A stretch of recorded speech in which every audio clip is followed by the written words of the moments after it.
Guys good evening, welcome to Uttarakhand advance GK. तो guys इस video में हम उत्तराखंड सामान्य ज्ञान की जो एक हमारी एमसीक्यू जाती है, इस वीडियो में हम इसका भाग 30 कवर करेंगे। इससे पहले हमने भाग 29 दे दिए हैं।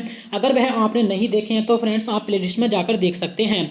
जैसा हमने आपको बताया था कि हमारी आगामी एग्जाम जो है, परीक्षाएँ जो होनी हैं, उनके लिए यह सीरीज काफ़ी महत्वपूर्ण हो जाती है परीक्षा के लिए।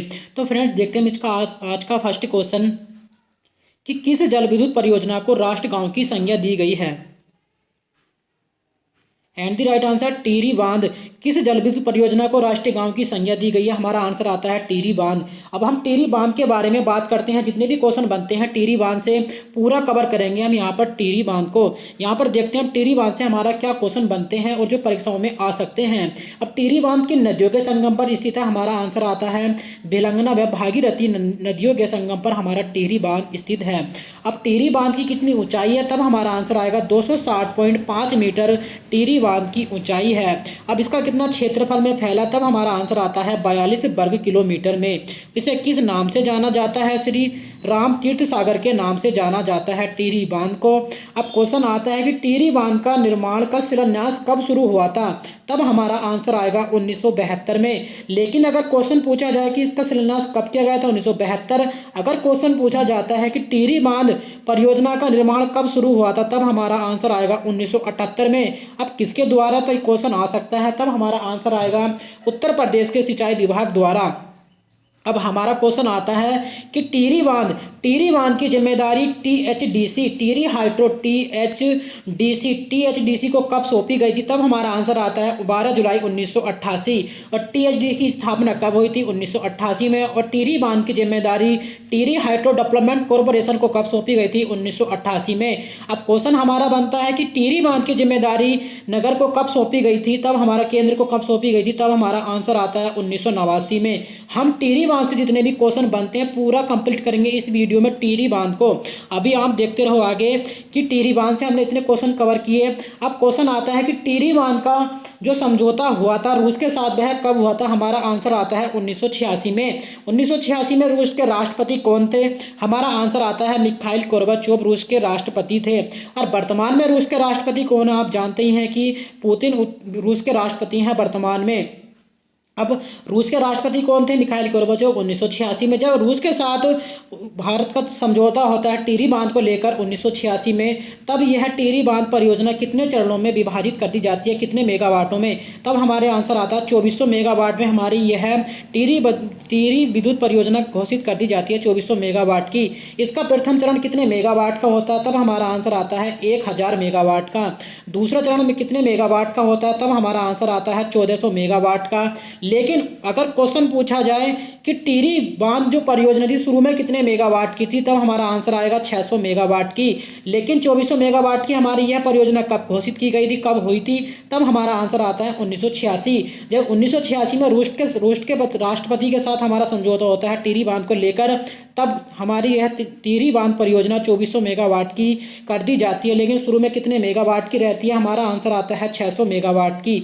और यह क्वेश्चन प्रीवियस एग्जाम में पूछा जा चुका है। अब हमारे यहाँ से इतने क्वेश्चन बने। अब क्वेश्चन बनता है कि टिहरी विरोधी बांध समिति का गठन कब किया गया था? 1978 में टिहरी बांध विरोधी समिति का गठन किया गया था। सबसे पहले टिहरी बांध विरोधी समिति की ओर से आवाज़ किसने उठाई थी?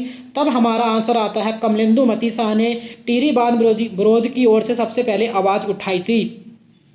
अब हमारा क्वेश्चन आता है कि टिहरी बांध विरोधी समिति की ओर से उच्चतम न्यायालय में याचिका किसने दायर की थी? हमारा आंसर आता है 1991 में वीरेंद्र सकलानी ने।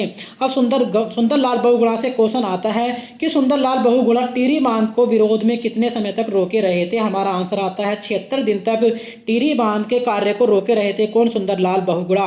अब हमने यहाँ से इतनी बात की। अब इससे अलग हमारा क्वेश्चन बनता है टिहरी बांध से कि टिहरी बांध से कितनी सुरंगें निकाली गई हैं? हमारा आंसर आता है 4 सुरंगें, जिनका प्रत्येक सुरंग का जो व्यास है कितना है? 11 मीटर का व्यास है प्रत्येक सुरंग का। और इनकी लंबाई कितनी है? 6.3 किलोमीटर इसकी लंबाई है। और इन सुरंगों की आकार कैसा है? घोड़े की नाल की तरह सुरंगों का आकार है। उत्तर प्रदेश को जो बिजली दी जाती है 200 क्यूसेक और दिल्ली को 300 क्यूसेक और उत्तराखंड को रॉयल्टी के रूप में कितने प्रतिशत बिजली उपलब्ध मिलती है निःशुल्क? हमारा आंसर आता है 12%। आपको यहाँ पर देखो टिहरी बांध से जितने भी क्वेश्चन हमारे बनते हैं पूरे हमने एक क्वेश्चन से ही पूरे कवर कर लिए। अब क्वेश्चन आता है कि इसे राष्ट्र गाँव की संज्ञा कब दी गई थी। हमारा आंसर आता है 30 जुलाई 2006 को। और इसे किस गांव की संज्ञा दी गई है, राष्ट्र गांव की। और यहाँ से 1 लाख लोगों को निर्वासित किया गया। तो फ्रेंड जितने भी हमारे क्वेश्चन बने हैं टिहरी बांध से पूरा पूरा हमने यहाँ पर कवर किया है। अगर इससे अलग आपका क्वेश्चन आता है परीक्षाओं में तो कोई भी आपको देखने को नहीं मिलेगा इससे अलग क्वेश्चन, और इतने ही क्वेश्चन आपको परीक्षा में देखने को मिलेंगे। अगला क्वेश्चन कहता है 2000 किलोवाट की विद्युत परियोजना है। तो यहाँ पर आपको 2000 किलोवाट की विद्युत परियोजना बतानी है, इन चारों में से कौन सी है। And the right answer Taleshwar. 2000 kilowatt की विद्युत परियोजना कौन सी है, तालेश्वर परियोजना। और तालेश्वर परियोजना कहाँ पर स्थित है, हमारा आंसर आता है पिथौरागढ़। और कहते हैं कि सौर घाटी के नाम से किसे जाना जाता है, तब हमारा आंसर आता है पिथौरागढ़। और पिथौरागढ़ जिला कब बना था, 24 फरवरी 1960 को। आयोग का सबसे फेवरेट क्वेश्चन कि पिथौरागढ़ की स्थापना कब हुई थी, तो हमारा आंसर आता है 24 फरवरी 1960 को। यह क्वेश्चन 3 से 4 बार परीक्षा में पूछा जा चुका है। अगला क्वेश्चन कहता है निम्न में से कौन सा युग्म सम्मिलित नहीं है। तो यहाँ पर आपको गलत युग्म का चयन करना है कि बद्रीनाथ चमोली में है, या भटवारी परियोजना बागेश्वर, दुर्गापुर नैनीताल, ग्लोबी Dehradun. And the right answer हमारा आंसर आता है बी। तो हमारा जो गलत आंसर आता है भटवारी, बद्रीनाथ चमोली में, दुर्गापुर जो हमारी परियोजना नैनीताल में स्थित है, और ग्लोबी हमारी कहाँ पर स्थित है, मसूरी में।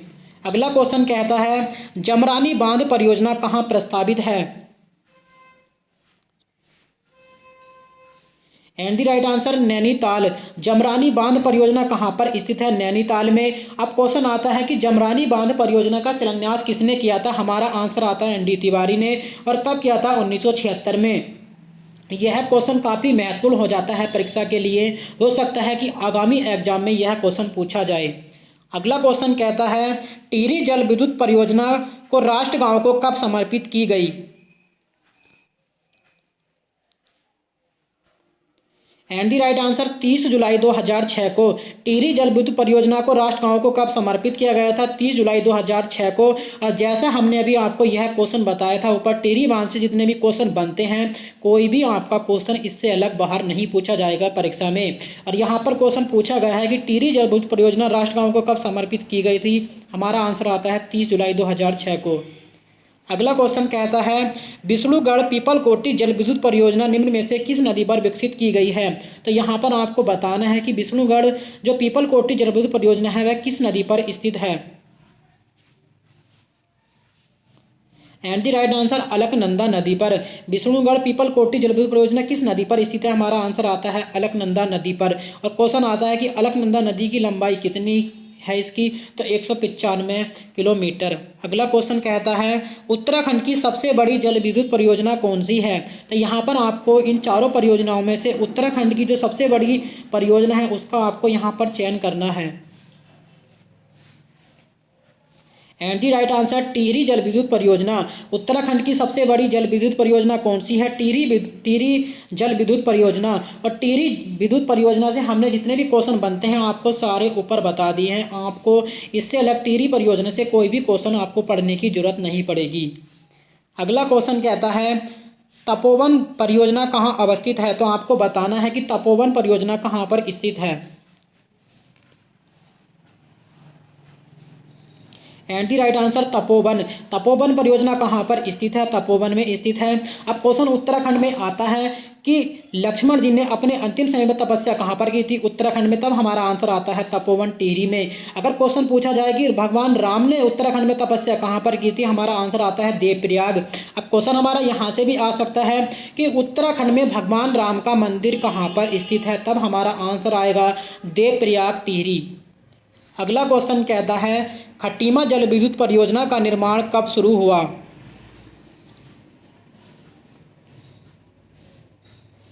And the right answer 1955। Khatima जल विद्युत परियोजना विद्युत गृह का निर्माण कब हुआ था, हमारा आंसर आता है 1955 में। और यह किस नदी पर स्थित है, हमारा आंसर आएगा शारदा नदी पर स्थित है। अगला क्वेश्चन कहता है 200 किलोवाट की गौरी परियोजना कहाँ स्थित है। तो आपको गौरी परियोजना बतानी है। परियोजनाओं से क्वेश्चन बनते हैं परीक्षाओं में कि कौन सी परियोजना कहाँ पर स्थित है। यहाँ आपको बताना है कि गौरी परियोजना कहाँ पर स्थित है। And the right answer Champawat. Gauri परियोजना कहाँ पर स्थित है? हमारा आंसर आता है चंपावत। और यह क्वेश्चन काफ़ी वेरी इंपॉर्टेंट है परीक्षा के लिए कि गौरी परियोजना कहाँ पर स्थित है? हमारा आंसर आता है चंपावत में गौरी परियोजना स्थित है। अगला क्वेश्चन कहता है 600 किलोवाट की तालेश्वर परियोजना कहाँ स्थित है?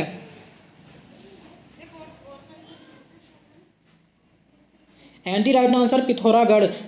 600 किलोवाट की तालेश्वर परियोजना कहाँ पर स्थित है? हमारा आंसर आता है पिथौरागढ़ में। और अक्सर आपने देखा होगा कि परियोजनाओं से क्वेश्चन बनते हैं, कभी कभी काफ़ी कुछ एग्जाम में, बहुत कम एग्जाम ऐसे हुए हैं जिसमें कि किलोवाट से क्वेश्चन बने हैं। जैसे कि यहाँ पर देखो आप कि तालेश्वर परियोजना कितने किलो मेगावाट की है? 600 किलो मेगावाट की। लेकिन यहाँ पर किस जिले में स्थित? हमारा आंसर आता है पिथौरागढ़ में। तो अक्सर जिले ही पूछे जाते हैं कि कौन सी परियोजना किस जिले में स्थित है। अगला क्वेश्चन कहता है टिहरी जल विद्युत परियोजना की कितनी क्षमता है?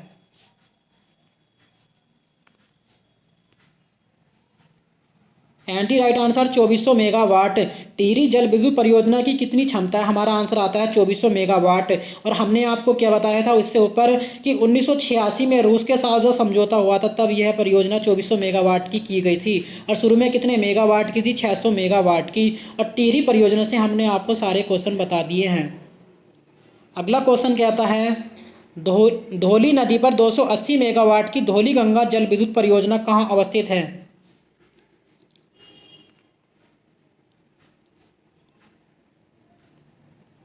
And the right answer Pithoragarh. Dhauli नदी पर 280 मेगावाट की धौली गंगा जल विद्युत परियोजना कहाँ पर स्थित है? हमारा आंसर आता है पिथौरागढ़ में स्थित है।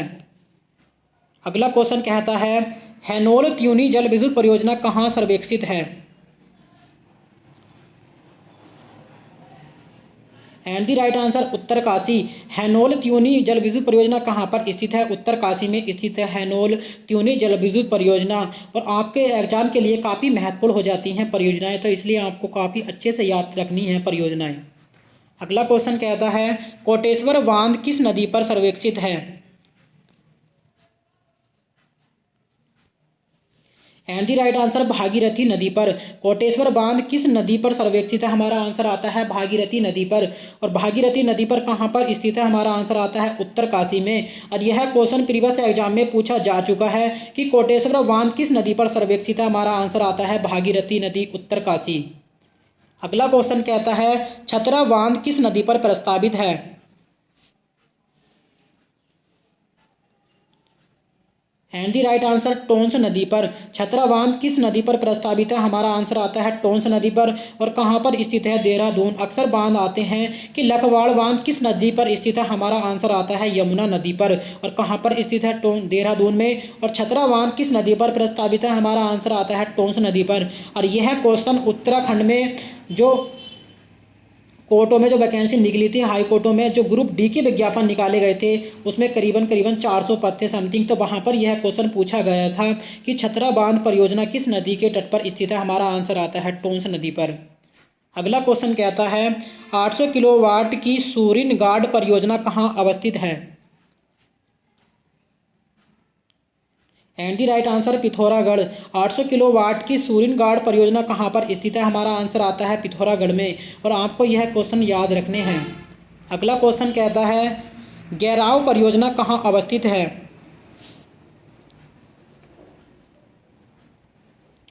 And the right answer Pithoragarh. Gairav परियोजना कहाँ पर स्थित है? हमारा आंसर आता है पिथौरागढ़ में गैराव परियोजना स्थित है।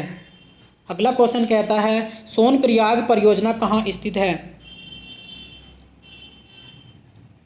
And the right answer Rudraprayag. Sonprayag परियोजना कहाँ पर स्थित है? रुद्रप्रयाग में। अगर क्वेश्चन पूछा जाए कि सोनप्रयाग उत्तराखंड में कहाँ पर स्थित है, तब हमारा आंसर आता है रुद्रप्रयाग में। अगर क्वेश्चन पूछा जाए कि गुप्त काशी कहाँ पर स्थित है, हमारा आंसर आता है रुद्रप्रयाग में। अब गुप्त काशी से एक क्वेश्चन आता है, काफ़ी इंपॉर्टेंट हो जाता है परीक्षा के लिए कि विश्वनाथ मंदिर कहाँ पर स्थित है? हमारा आंसर आता है उत्तरकाशी। और उत्तरकाशी के अलावा विश्वनाथ मंदिर कहाँ पर स्थित है? हमारा आंसर आता है गुप्त काशी रुद्रप्रयाग में। तो आपको दोनों ही याद रखने हैं कि गुप्त काशी और उत्तरकाशी। आई होप आपको यह वीडियो अच्छी लगी होगी। तो फ्रेंड्स वीडियो को लाइक कमेंट चैनल को सब्सक्राइब करना ना भूलें। फ्रेंड्स मिलते हैं नेक्स्ट वीडियो में। धन्यवाद।